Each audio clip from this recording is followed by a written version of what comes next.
Hi, I'm Gary Wockner, and you're watching Overcoming Overshoot on EarthX TV. With me today is Professor William Reese. William Reese has had a long career as one of the world's leading ecological analysts and is the originator of the ecological footprint concept that we're going to talk about a little bit more today. It is the global standard for measuring overshoot. Among many accolades, William is the recipient of the Blue Planet Prize given out by the Society for Ecological Economics. Welcome to the show, William. Thank you very much, Gary. It's a pleasure to be here. We're going to title this episode A Climate Realist's Take on Overshoot. And William is a self-described climate realist. In past episodes, we've looked at the Global Footprint Network, and now we're going to get kind of a behind-the-scenes look at the story. And also, just want the viewers to beware that we're going to talk about some hard truths on this episode. So grab your life jacket because we're jumping into the deep end of the swimming pool with Dr. William Reese. So, Mr. Reese, could you tell us sort of right off the bat, like, why you call yourself a climate realist? It's sort of a self-described name that you give. So what do you mean by that? Well, there's several dimensions to it. First of all, climate is a major problem, and we have to face that head on. But the deeper issue here is that climate change itself is merely a symptom of the much larger problem, which is ecological overshoot. And by ecological overshoot, I mean that human beings, the human economy, all 7.8 billion people, and all of our technical expertise and so on and so forth, is now consuming the biological output of the ecosphere, all the products of ecosystems, much faster than nature can regenerate. And we're dumping wastes back into those systems much faster than natural systems can recycle and otherwise take care of that waste. So we're in a situation now where the growth of the human enterprise is literally being financed by the consumption of the very ecosystems that sustain us and are necessary for the future of civilization. And as I say, climate change is just one manifestation of that problem. It's a very important one. But in one sense, and in the way we're talking here, climate change is a waste management problem because the principal anthropogenic driver of climate change is carbon dioxide. And carbon dioxide is the single largest waste product by weight of industrial economies. So start thinking of climate change as a huge issue, but merely symptomatic of a whole range of other issues, ranging from collapsing biodiversity to ocean pollution. And so, you're just throwing me softballs here for sort of topics I want to get into. And one of them I want to talk about, we'll probably touch on it in a few different ways.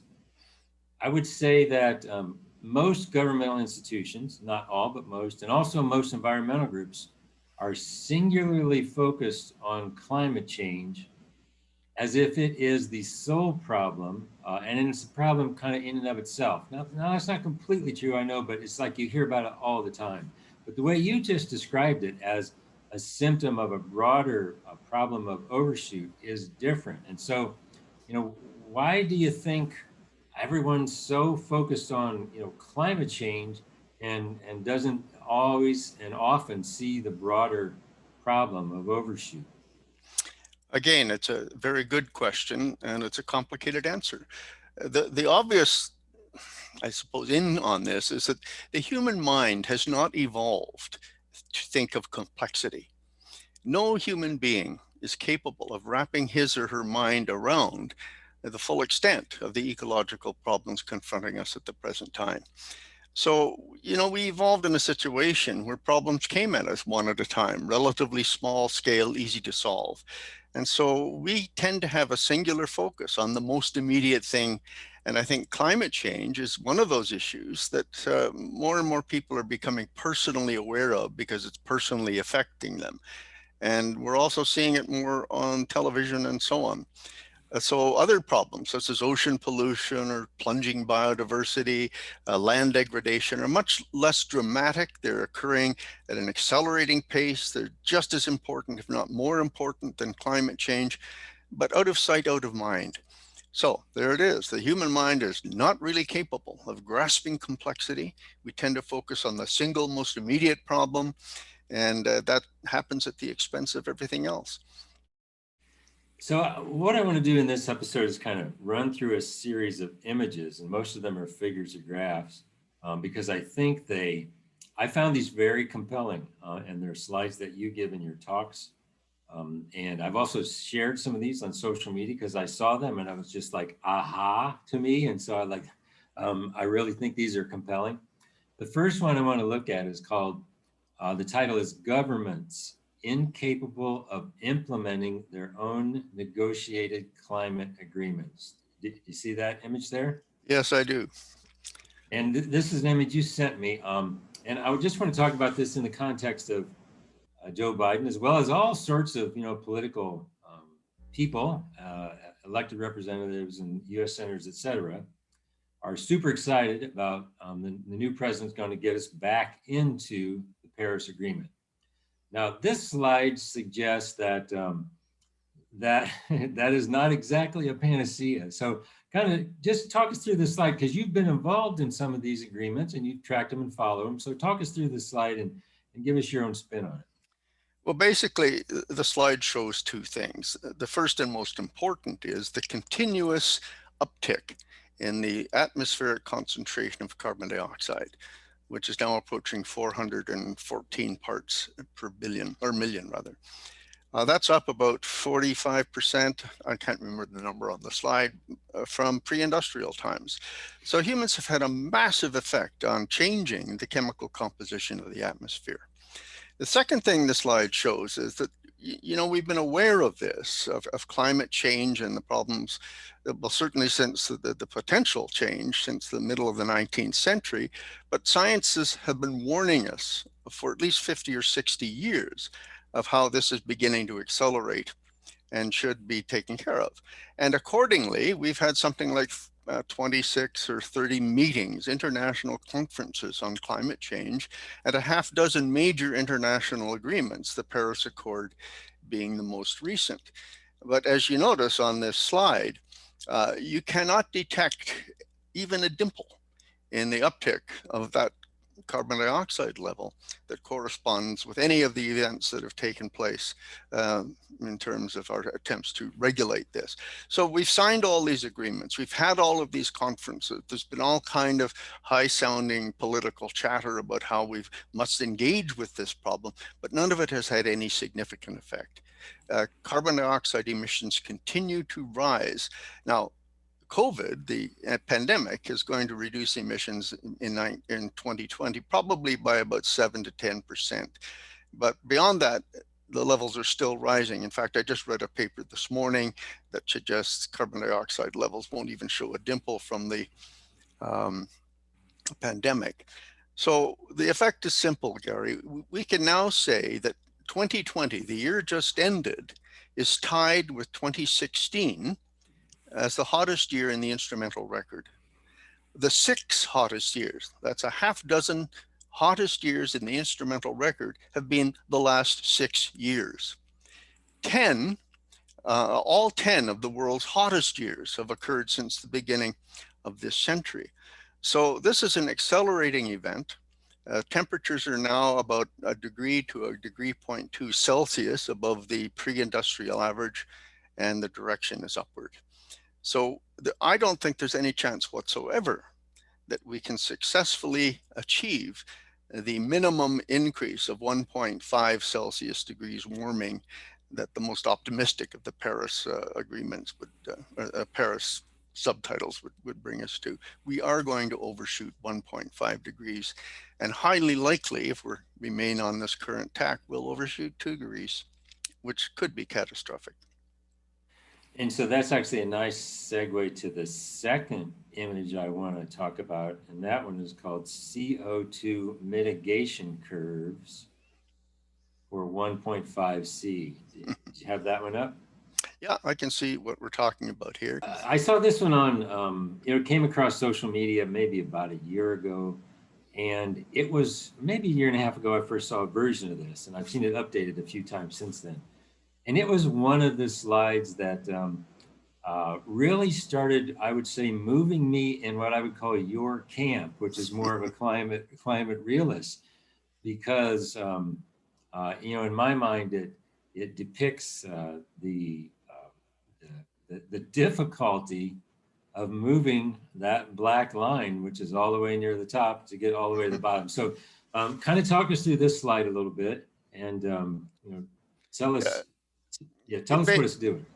Yeah, basically, it's a slide to show how rapidly we have to decarbonize or stop using fossil fuels over the next little while. I think there's an exaggeration there. I think 7% per year beginning last year would have got us to the the Paris Agreement, which basically says we need to be about 48 to 50% less carbon emissions by 2030 and essentially full carbonization by 2050. Now, on a compound reduction rate, I think 7% per year would probably do that. But look at the catastrophic impact that the COVID pandemic has had on the global economy. And yet that impact will only reduce carbon emissions by about the amount required to meet the Paris target. So this is an inordinate task. To reduce our emissions by 7%, would, and by the way, and if we assume a constant energy supply, would require in 1 year that we build an equivalent amount of wind power and solar photovoltaic power, about 3 times greater than the total global installation that has accumulated of those technologies over the last 30 years. So it's simply not a physically possible task. We cannot achieve the Kyoto target, or not the Kyoto target, sorry, I've got Kyoto on my mind here, the Paris Accord target of 7% or thereabouts reductions in carbon dioxide while maintaining our global energy supply by any known alternative means. I think there's a couple of other things that we need to point out here, Gary, that our economy, or at least I suppose the global community, is so fixated on maintaining the illusion of perpetual economic growth facilitated by technological advances that the only legitimate things on the table to talk about here are developments in technology that involve the massive investment of capital, again, photovoltaics, gigantic wind turbines. One that's, I think, very scary is the idea that we need to not only develop more energy supplies, but extract vast amounts of carbon dioxide from the atmosphere. Again, massive capital investment in totally unproved technologies. We don't really know how to do that yet.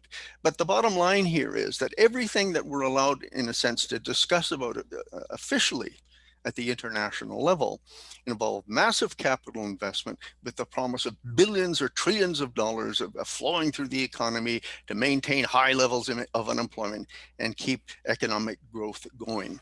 And you can't do both. You cannot have massive investment in high tech things that I've mentioned and maintain, all of those developments require the combustion of carbon fuels. Okay, so it's a fantasy to think that we can go forward along the current track. And yet the obvious solution, such as massive investments in energy efficiency, massive reductions in trivial uses of fossil fuels, a conservation of energy in ways that we can reserve the remaining fossil supply for essential uses such as intercity transport or agriculture, those things simply aren't being discussed. It's all about finding substitutes to maintain the growth track so that we can have at least the equivalent amount of energy to maintain the status quo. And I think that's it just cannot be done. And again, you're just throwing me softballs here because these are some of my favorite topics. At one point, I wrote a little bit about this, but I also want to write a piece about the green. In the United States, they call it the Green New Deal. Yeah. because as I read the Green New Deal, it looks like a massive construction project for the most part. You know, highways, bridges, roads, buildings, massive housing, all of which causes, requires enormous amounts of concrete, which emits enormous amounts of greenhouse gases, et cetera, et cetera. Now, I say that in part because I know that you're on the board of a new organization called the Real Green New Deal. I think it's called something like that. That's what And it's called. you're trying to bring attention to this issue that the Green New Deal might not be so green. What's the name of that new organization? Tell me again. Well, it is the real Green New Deal. And Right. we're again trying to point out that the Green New Deal, the mainstream Green New Deal, is a fantasy. It's just another version of so-called green growth. And green growth itself is an oxymoron. It's a contradiction in terms. And let me put this a little bit in context. If you look at the throughput, that is to say, the total amount of energy and material moving through the global economy, we extract all of that material and energy from nature and we dump all of it back into nature eventually. And we're currently doing that at about 60 to 70%, you can give or take a little bit here, faster than those natural systems can produce, particularly the biomass part of that energy, and assimilate the wastes. So the world is already in a state of overshoot.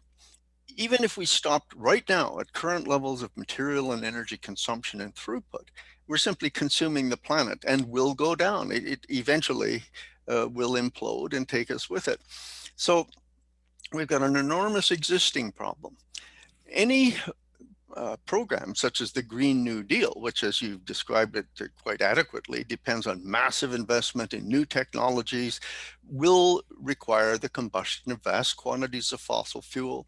And in any case, let's be clear here that massive wind turbines, solar photovoltaics, electric vehicles, all of these things are currently constructed, and we don't see any way out of this in the short term, using fossil fuels.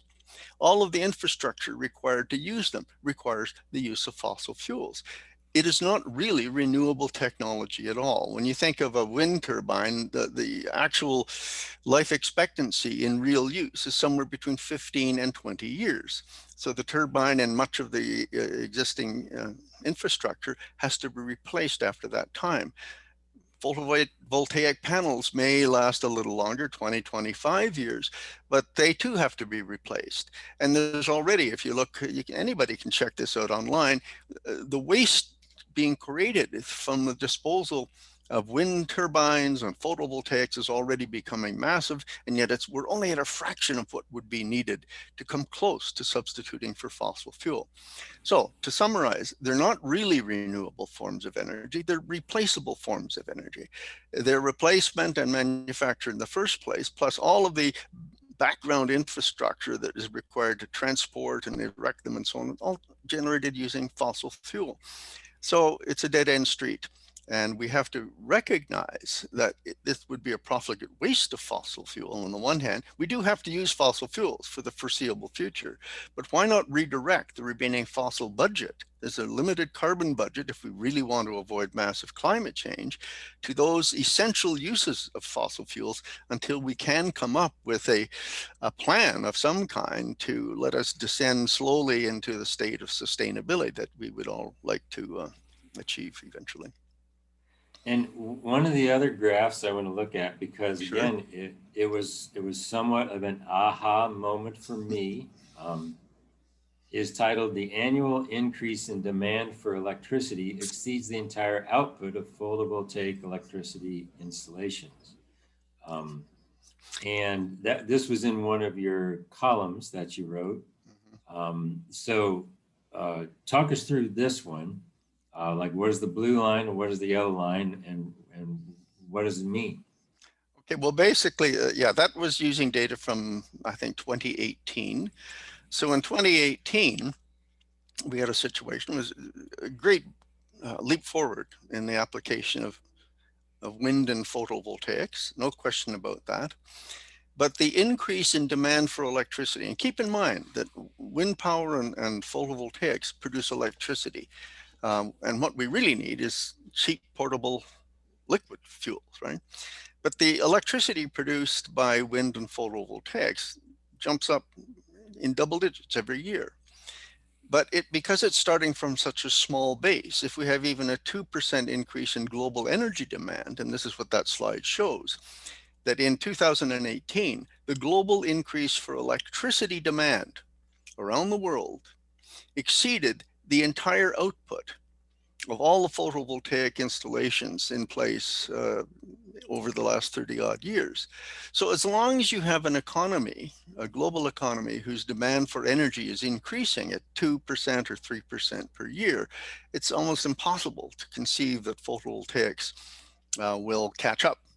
And eventually, you, of course, run up against the fact that most of the uses of energy, people forget that we're still about 84% dependent on fossil fuels.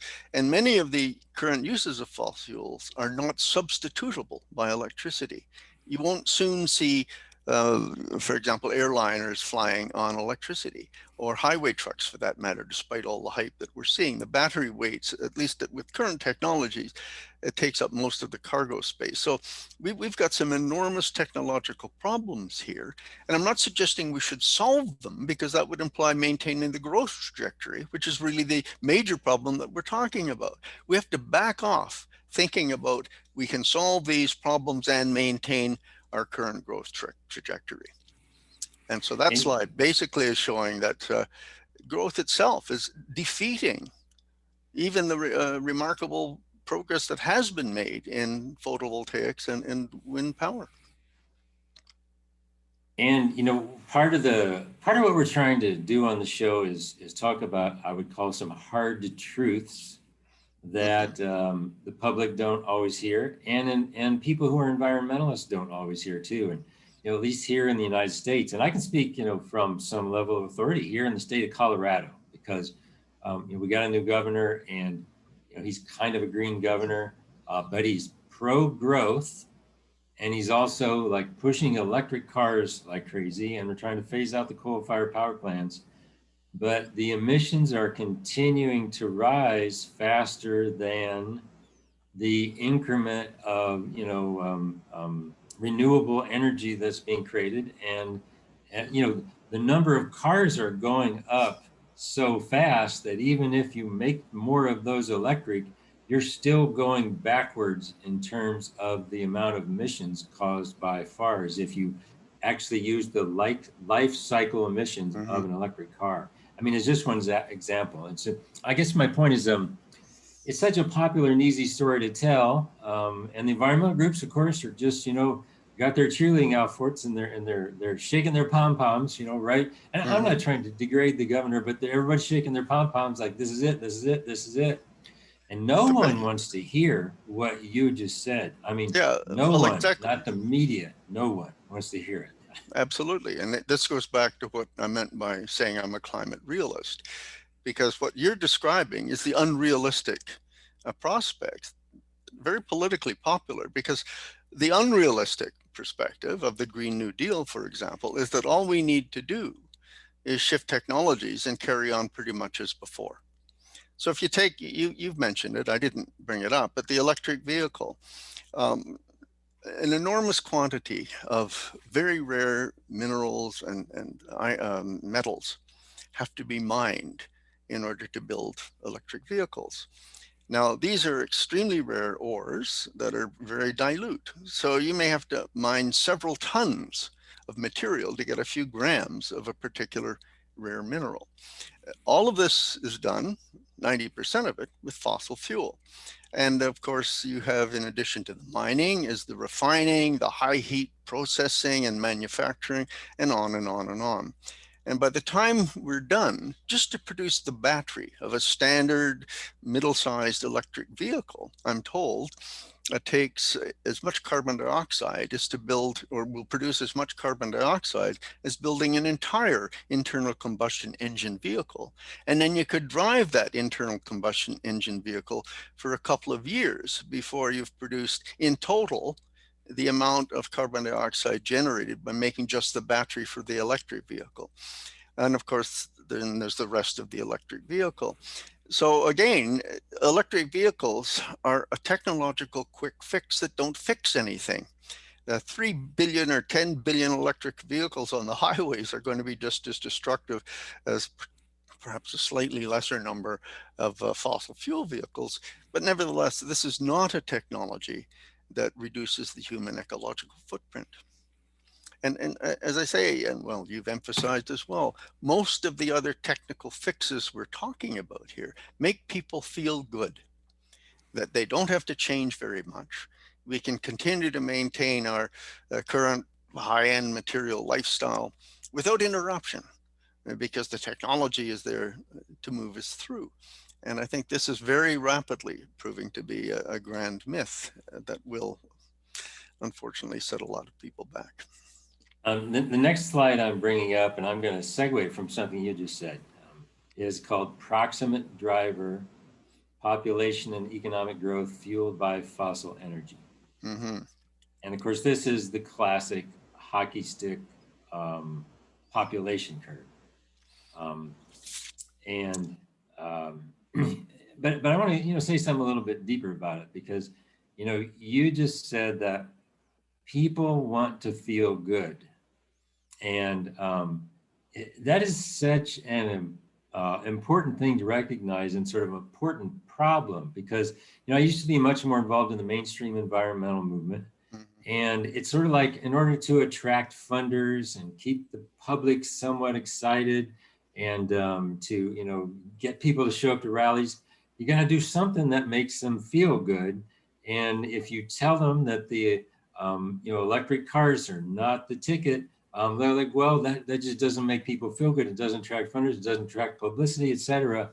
And so, part of what we're dealing with, and I think it's something you've written about too, is just like the challenge of the human mind to kind of deal with bad news and face it in a realistic perspective. And of course, this, the proximate driver of the graph we're looking at now about population growth kind of gets to the heart of that issue. So yeah, let me tell us talk about about that curve a little bit, because I yeah. think um, it really emphasizes what we've been talking about, that climate change is only symptomatic of the bigger issue. And I think the bigger issue is very well illustrated by this slide. Now, again, people have a fairly short attention span. Um, if we look at this slide, we could have extended that population axis back 200,000 years. So for the most of the 200 or 300,000 year history of our species, Homo sapiens, growth was not an issue.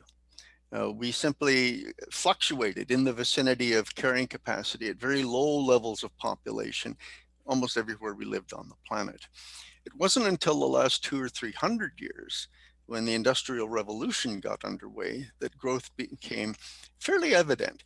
In other words, up until a couple of hundred years ago, you could live your entire life, say in rural Europe, and not notice anything change, because technology was pretty stagnant, and certainly the population was fluctuating. In fact, if you lived during a plague, you might see your population locally drop by 50% as a result of a massive plague.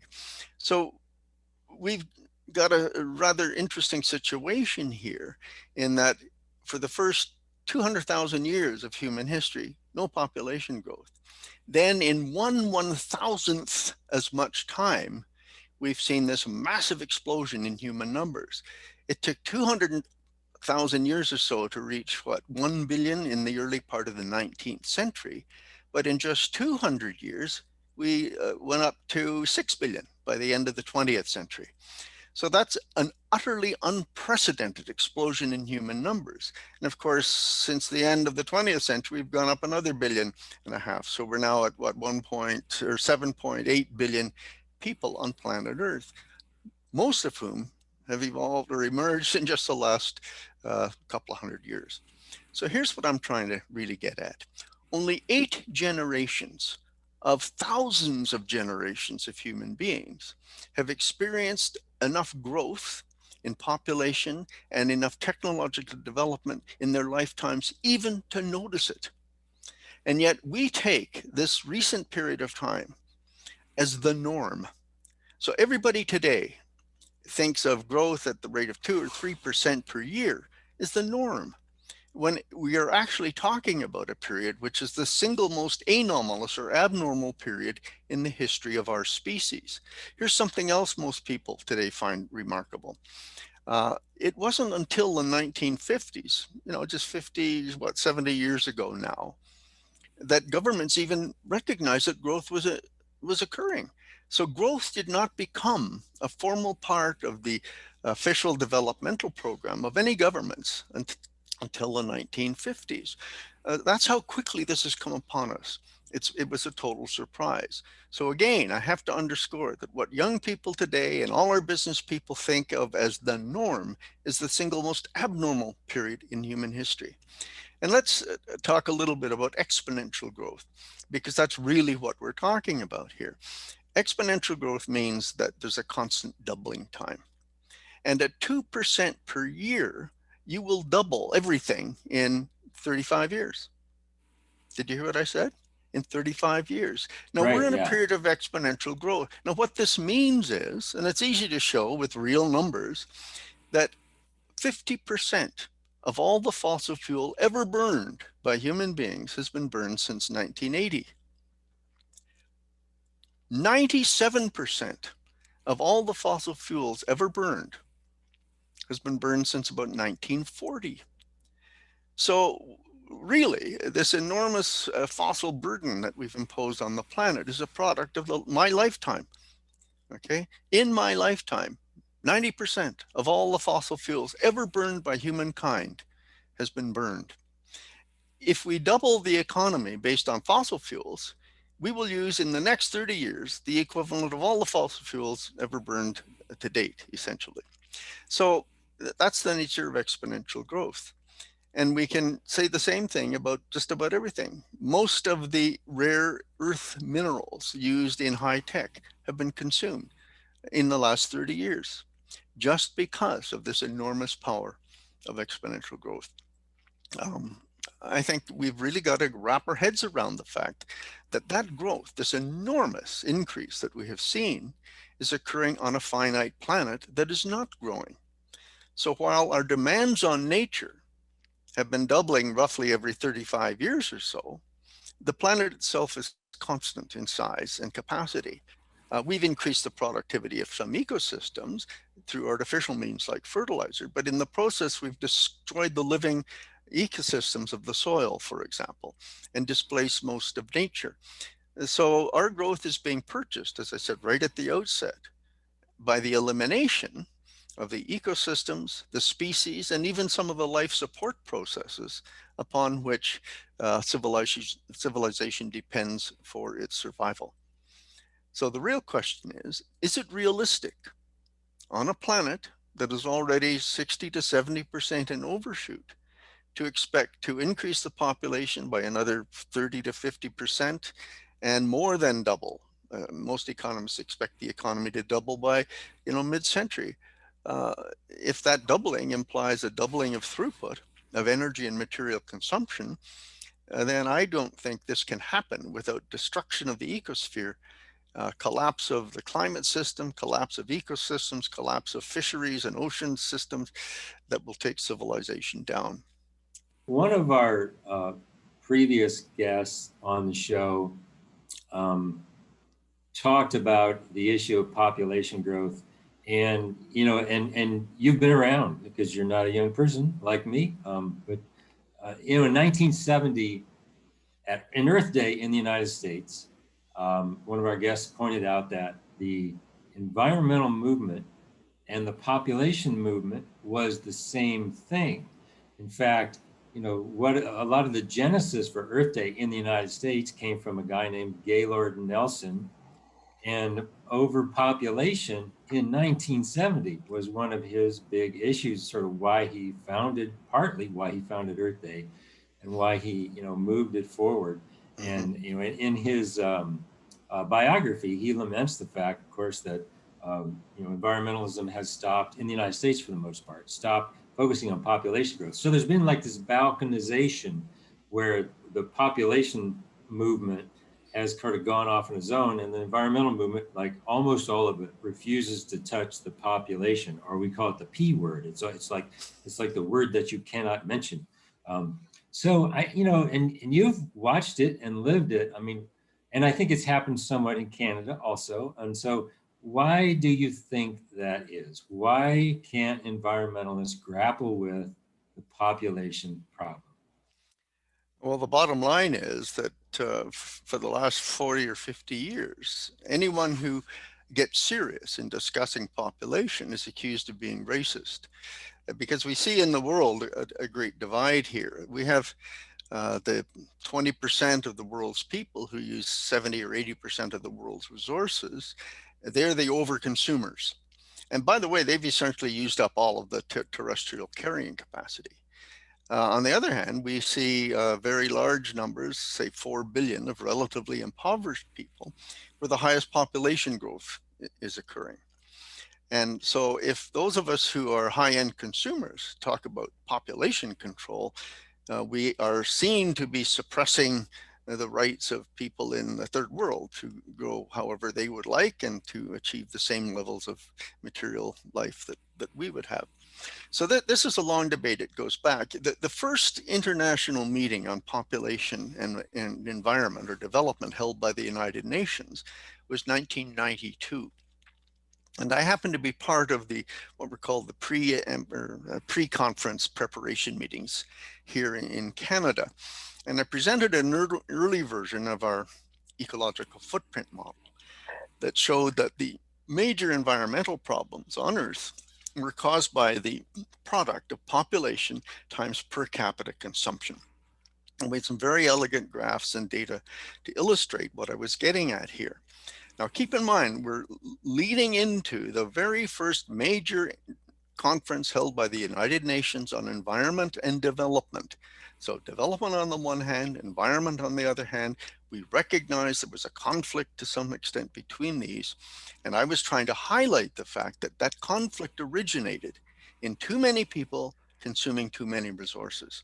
Now, I was taken aside by an official after that first meeting and told that that was all very interesting, but we really couldn't talk about the population question at this meeting.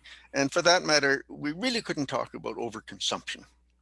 So can you imagine a situation where the world is getting together to talk about environment and development, but there was a kind of under the table preliminary agreement not to overemphasize consumption or population? And it was an agreement that if the first world didn't press too hard on the population question at this conference, then the third world, or the so-called developing world, would not chide the far north high income countries for their overconsumption. So the two factors driving the problem were withdrawn from discussion right off the top. And if I'm not mistaken, it was the first George Bush, president of the United States at the time, who stood up and said that the United States way of life was not up for negotiation, which was a perfectly good illustration of the mentality operating at that time. So you don't talk to us about our population problem, we won't bug you about the fact that you've overconsumed and are inhibiting. So we eliminated any meaningful discussion of the problem, so that conference came up with a definition of sustainability that would satisfy everybody. It was development to satisfy current needs or present needs without compromising the ability of future generations to satisfy their own needs. Well, who wouldn't like that? Wouldn't it be wonderful to have a mode of development that we could all enjoy today and it wouldn't affect anybody in the future? But it was an automatic entry for the technology set to say, yeah, all we need to do is develop new technologies that will enable us to maintain our current lifestyles and extend those same lifestyles to future generations. Then we can all be happy. And so it kind of paved the way for the current mentality around green growth. So the environment development problem was seen as a technological issue and an efficiency issue. So the main thrust of that conference was to get governments out of interfering too much in the economy, to allow the private sector and new technologies to emerge that would be more environmentally and ecologically friendly. And hence we could clear the path for additional growth that would satisfy not only current generations, but enable future generations to grow into our current lifestyle. Now, the end result of all that is the problems we're confronting today. It's simply not a possible thing to do in any real biophysical world. So again, climate realist, ecological realist, let's be real and recognize that 8.5 billion people going toward 10 or 11 billion people on a finite planet is simply not possible. Particularly if all of those billions are seeing their material lifestyles increase constantly and expected to do so with great regularity.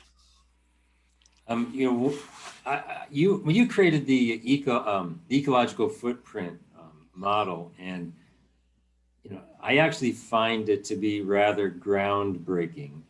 And it comes back to my mind pretty often because one of the other things I'm involved in Colorado is just a lot of growth wars, um, and trying to point out the ecological footprint of various types of growth continues to be a struggle.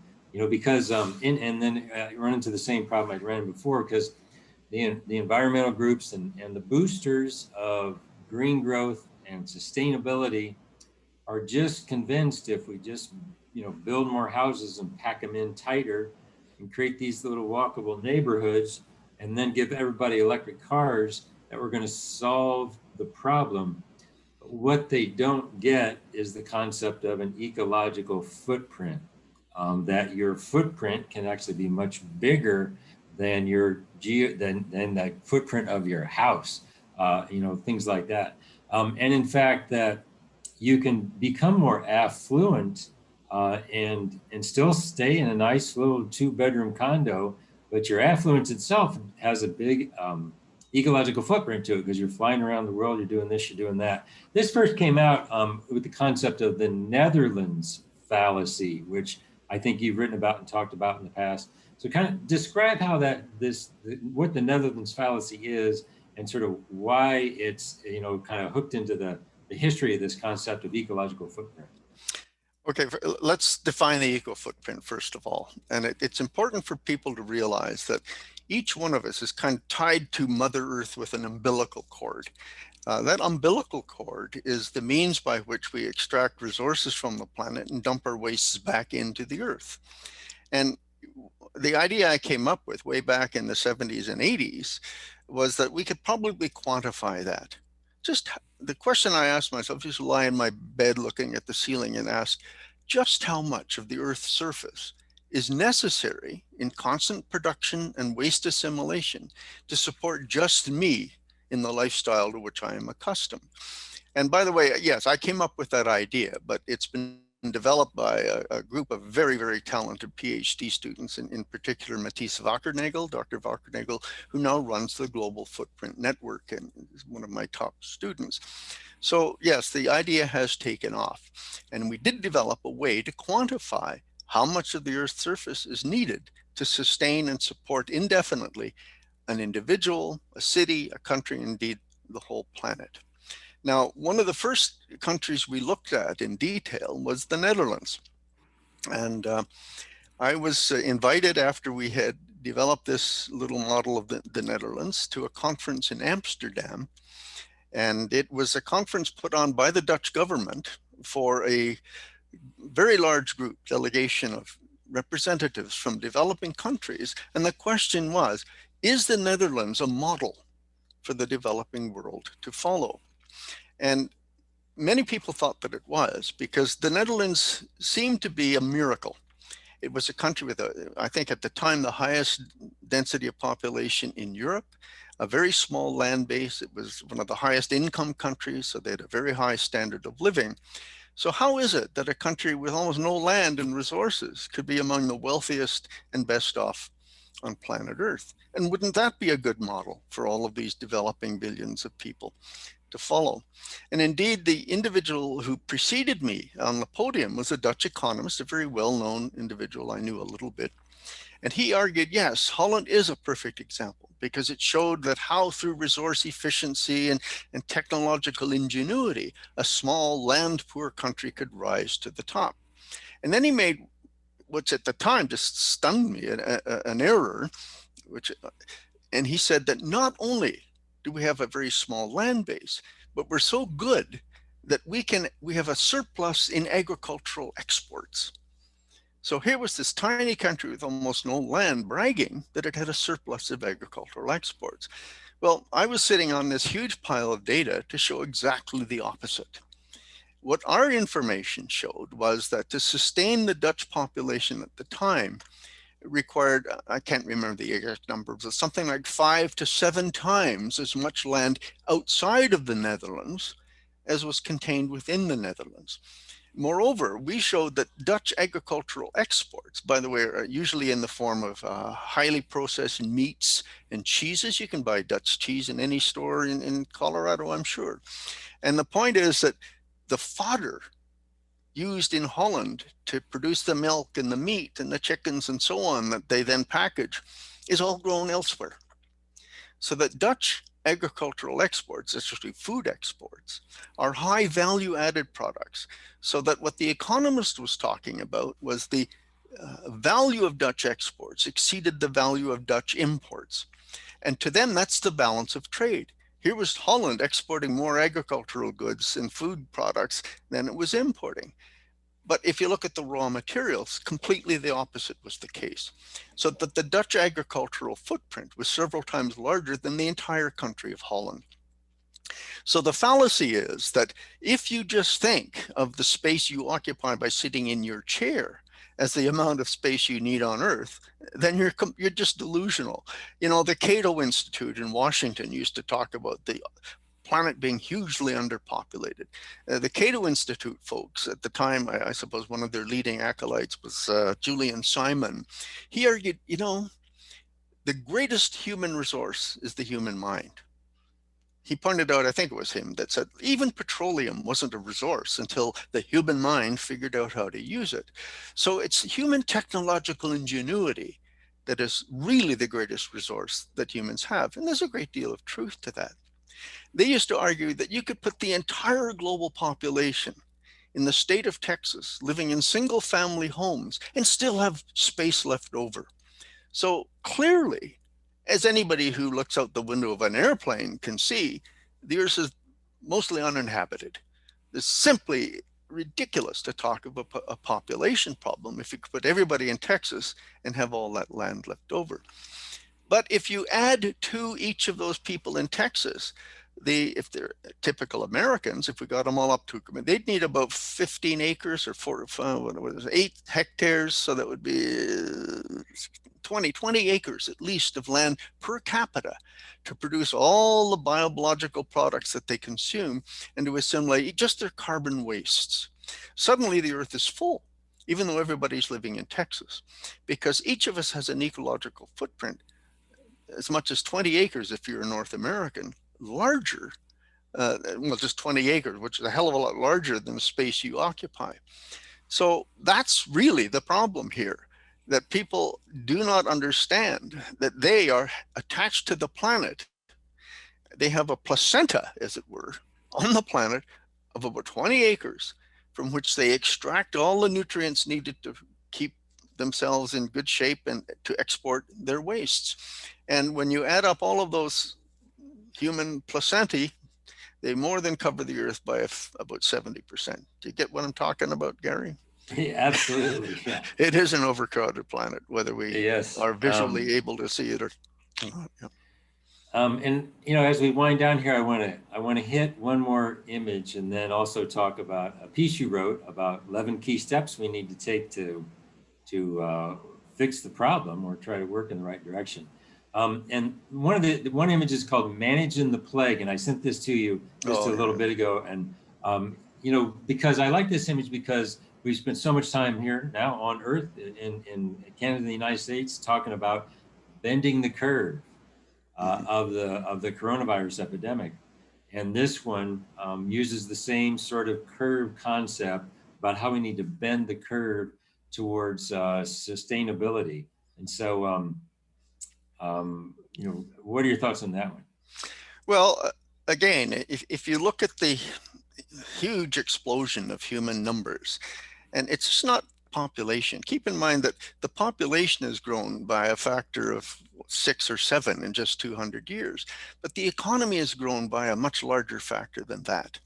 So we've become an enormous issue on the planet. But if we stick just to the population as a surrogate for everything else for the time being, in nature, various species sometimes undergo population outbreaks. It usually happens when they are suddenly introduced to a new environment, which has a plenitude of resources. Or perhaps there's a couple of very good years, so lots of food is produced, and the population responds to that by growing very rapidly. Going back to something I said earlier, for most of human history, our population hasn't grown. We've been kept down by disease, by resource shortages, by war, by food shortages, and so on and so forth. But with fossil fuel, something happened. It literally pulled the cork off our population bottle. We have a natural capacity to expand exponentially. Normally that's suppressed by ecological conditions. But with fossil fuel, we suddenly in the 19th century began to explore various means to acquire all the other resources, the food, the materials, all the stuff that we build our homes and our cities with, are all products of fossil fuel. So we saw this enormous expansion almost entirely attributable to fossil fuel. Now it's true that medicine had a great impact, that it increased longevity and all of that, but those people couldn't have lived without the resources provided by fossil fuel.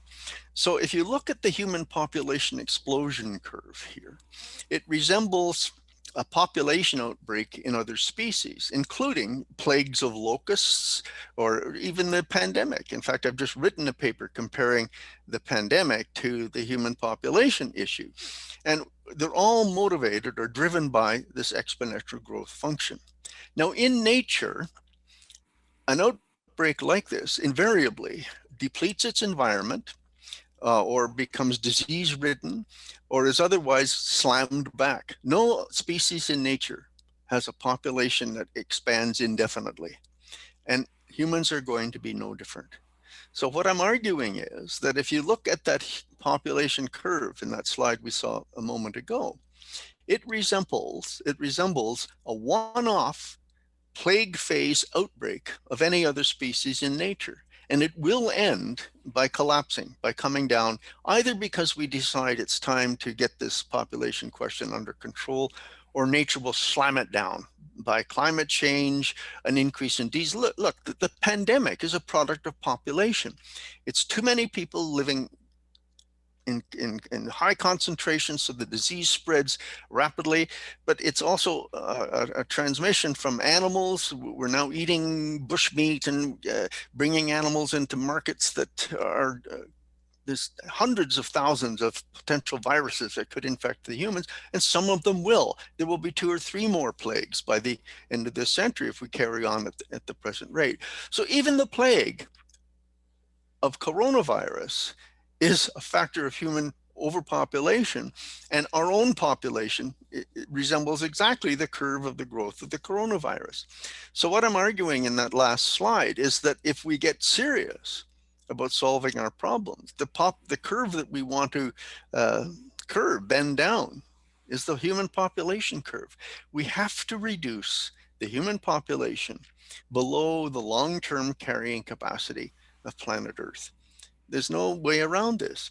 If we don't do so, by definition, by remaining above carrying capacity, we continue to destroy the biophysical basis of our own existence and will implode anyway. So we have a choice, Gary, in my view.